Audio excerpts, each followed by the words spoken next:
memories! Wow. This floods of memories of being in these mountains.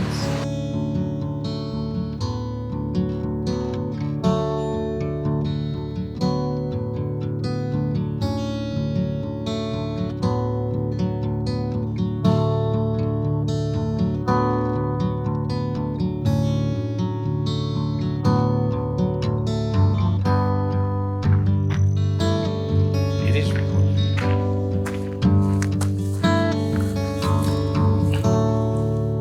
Gonna do the hello stuff? Yeah. Hi, I'm Jim. I'm Rhenda. We're hurting this approach. We are on the top of a mountain in Colorado, and we are just having so much fun, and we've only been here a couple hours. Not even. We're still waiting for our kids to arrive. It's beautiful, beautiful, beautiful. We're in our son's beautiful home, and wow.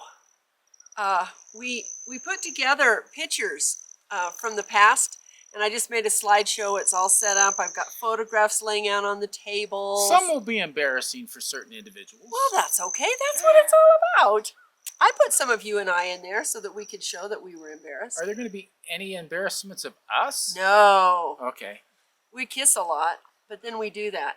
I was surprised how many pictures there are of you and I just hugging each other all through the years. Why does that surprise you? That's why You've been the recipient. You ought to not be surprised. That's why we've been there married for 48 years, because we do that. So behind us, what you're looking at is a little bit southwest view from the property. So we're actually looking out further into the hills, the mountains that are there, over the forest that's and you see there as Mr. well. Moose right here. Yep. Which I just jabbed into my cheek. One of the antlers. That doesn't give, by the way. The antlers don't give? Yeah. No, I'm going to jump down. Careful. Okay. We had a great drive here. You can hug me instead of the moose. 12 hours. I was trying to keep from falling. I know. Will you keep me from falling? I'll keep you from falling. 12 hours is a long time to drive in a car. Sorry, it's a long time. It is. My back didn't spasm until 2 hours. We had 120 miles left. So we should have driven faster and not stopped as much. No.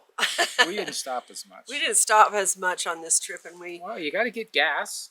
No, I'm just saying, we're going to stop more on the way home. Okay, yeah. Because get out and explore. I mean, here we were just excited to get here, be here. Yeah, and we live. are. So anyway, I think vacations are super important. We, if you know us at all, know that we love Colorado. Jim was born here. We've lived here.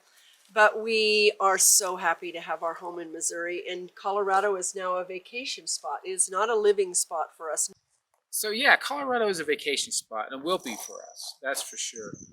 Having been born here, I've got to tell you, a lot of the Colorado that I grew up with, it's gone. It's not here. It's not like it was. There's so many changes. The trees are still here. The trees are still here. The mountains are still here. The mountains are still here. The great views, the streams, all of that's still here. here. The weather's still here. There's a different feel and vibe to it. Yeah, there is. Really John is. Denver's not here anymore. John Denver's probably the one who brought everybody in. He wasn't, yeah, thank you, John. You know, he's not even a native. I do like John, but I think he was a big part of what happened to Colorado. Anyway, we just wanted to share some moments with you. Our kids are going to be here in about 10 minutes. The other one set flew in, and they've landed, and they're on their way back. They're twins. Yes! And then the Oregon kids are coming down the lane in about 10 minutes, and we're very excited. And then the Colorado Spring kids are coming up. Unless they get lost. Yeah. Because anyway, this is kind of... this is up here. Yeah. It's at the end of a very windy, it's a windy dirt road with many roads that turn off of it, and if you think you're on the right one and you're not, you'll get to a dead end real soon. Yeah.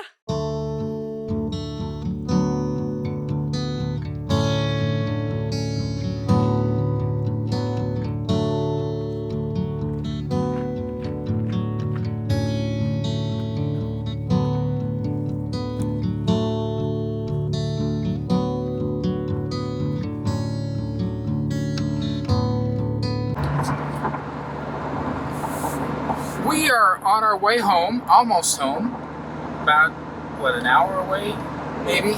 That? Not quite. Our neighbor called to tell us that, just letting us know that we're having a thunderstorm like the one we had a short while ago that flooded everything. Hopefully it's not quite to that extent, but it's coming down pretty hard. So we're anticipating when we get to our road, before we get to our driveway, there's a good chance we're going to have to wait before we are able to get across the creek. So we'll see.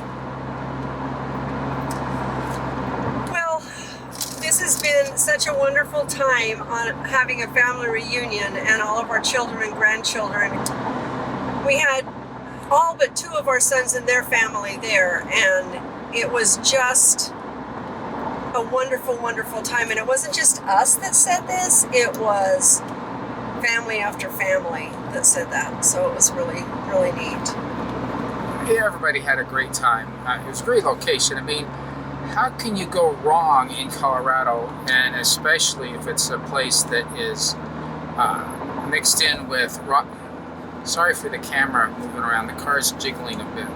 It was a great location, being close to Rocky Mountain National Park.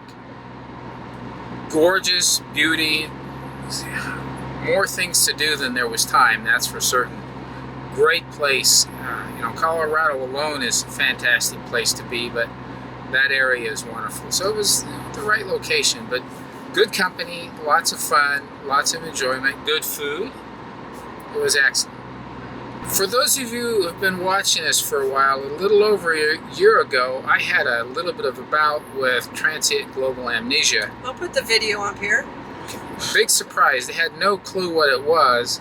And as far as the experience, from my perspective, I have no clue what was going on. I was gone from the time it set on until way late in that day.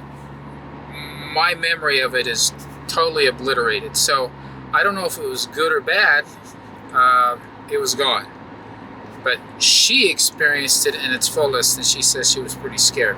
Anyway, that happened, like I said, a little over a year ago. Kind of weird. Kind of weird. Not a stroke, not heart disease, not diabetes, just amnesia, that's all. So Friday afternoon, the family did a 4-car caravan, because we couldn't fit everybody into less cars than that, up to the top of the Trail Ridge Road. Now, we actually didn't go up Trail Ridge Road. We went up the Fall River Trail that goes, it's dirt. One-way road that goes on a cliff from down at the bottom of the park all the way up to the top of where Trail Ridge Road peaks over the top and starts down onto the western slope. Anyway, it's 9 miles up. Not elevation, but the road was 9 miles long. I didn't even know. Yeah.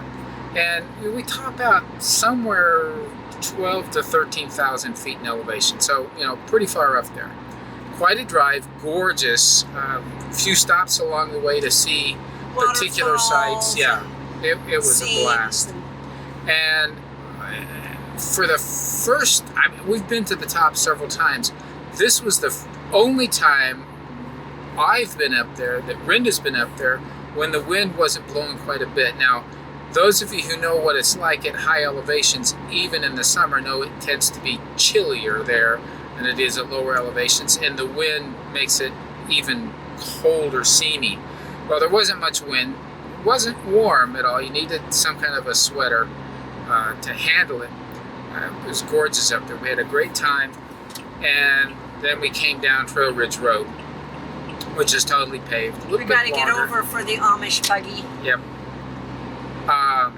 So it was a great drive down, and just as we were getting into Estes Park, which is at the bottom of the mountain, Rhenda began, and I'll let her explain what she began doing.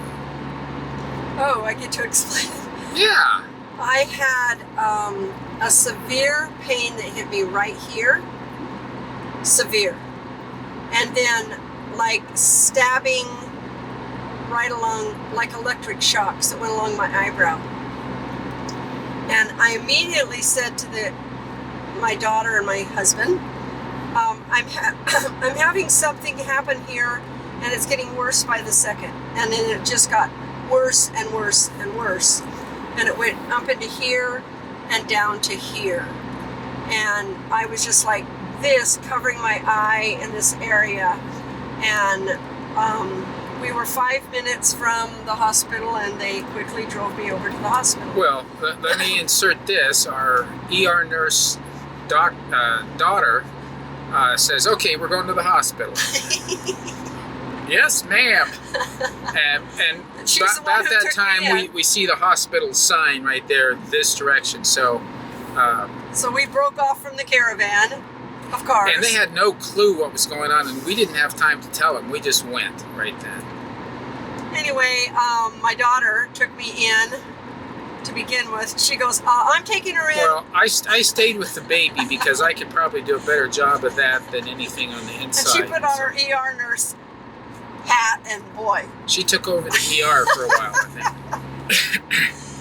Anyway, they, as my daughter called it, they B-52'd me because of the pain. They put an IV in and just drugged me bad.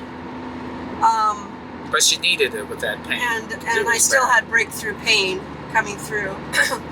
They put me in for a CT scan. They did the whole neurology check, and all of that was negative for stroke. No stroke.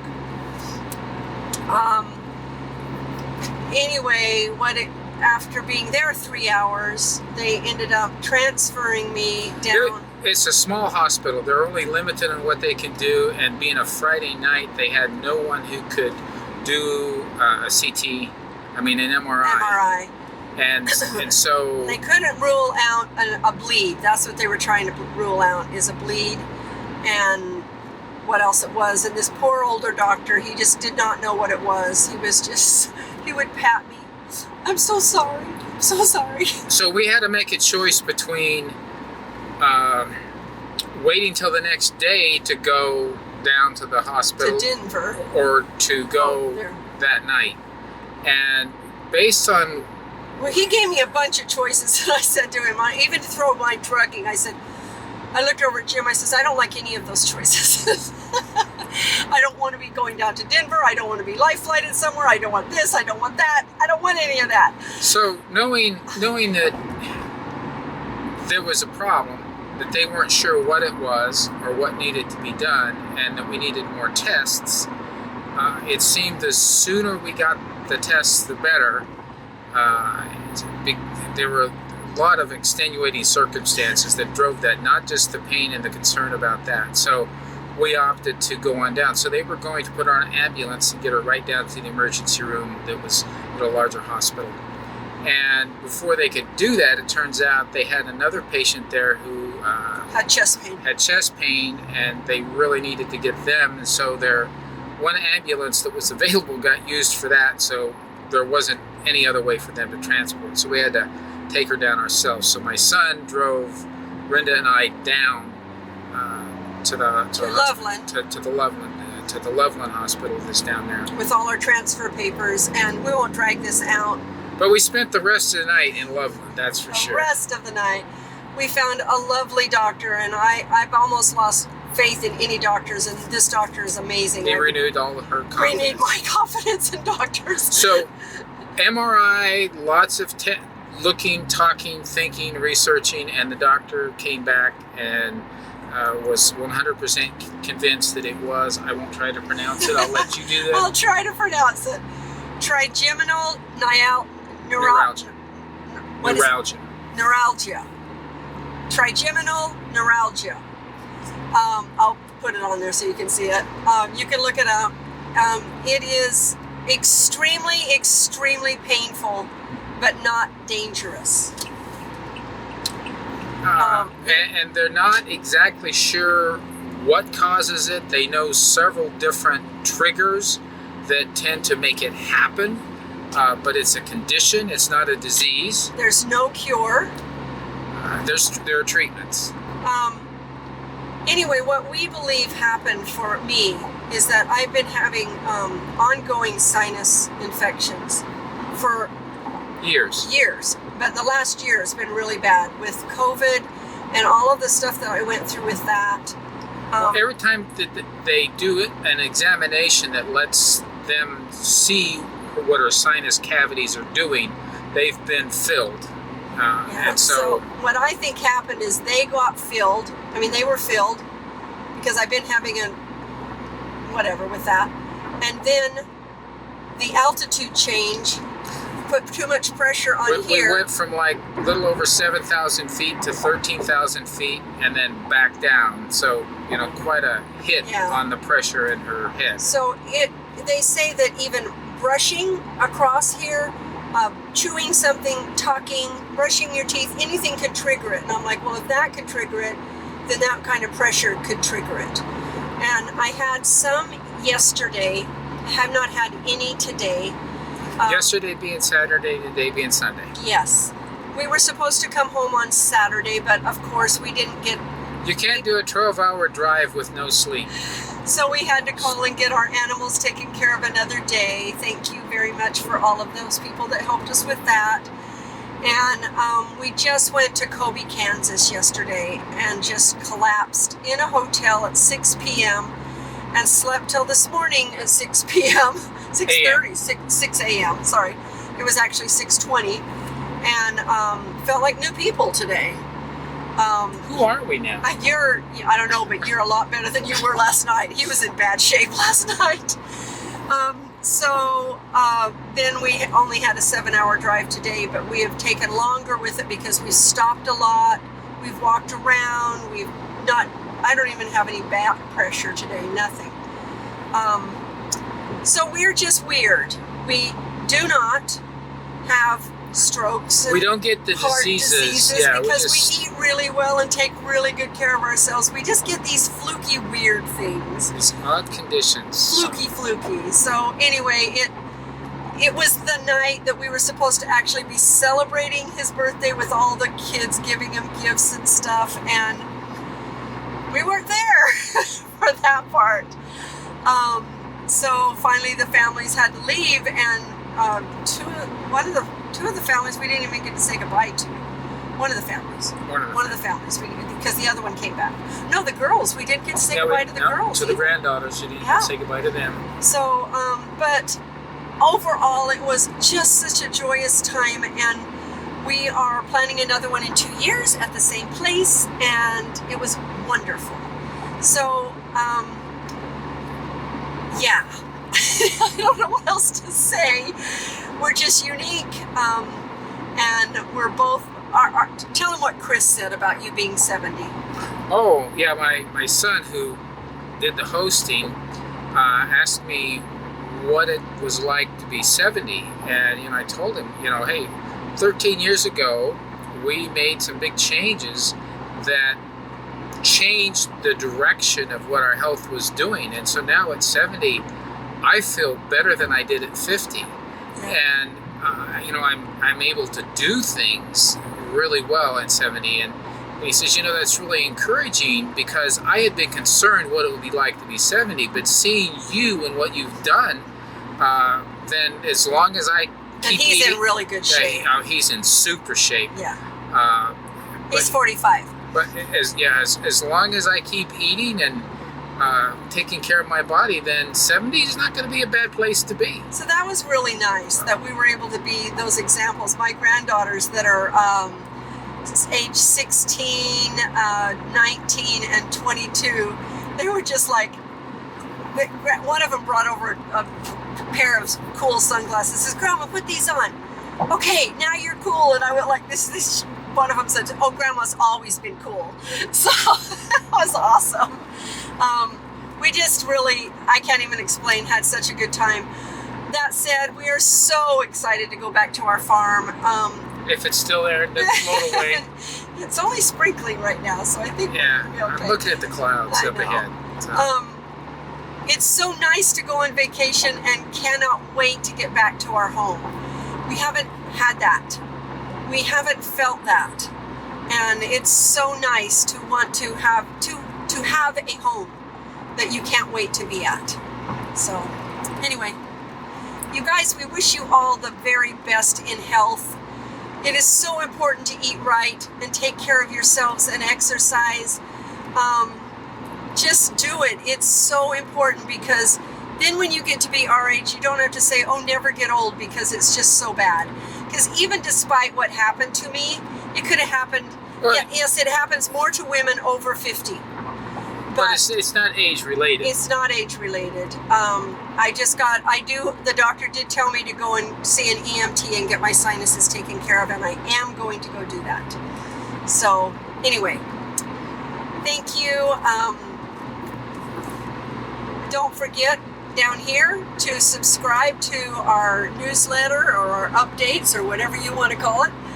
We did get the first one out this last week. If you haven't opened yours, then feel free to open it and read it. And another one will be coming out this week. We love you guys. Bye-bye. Bye.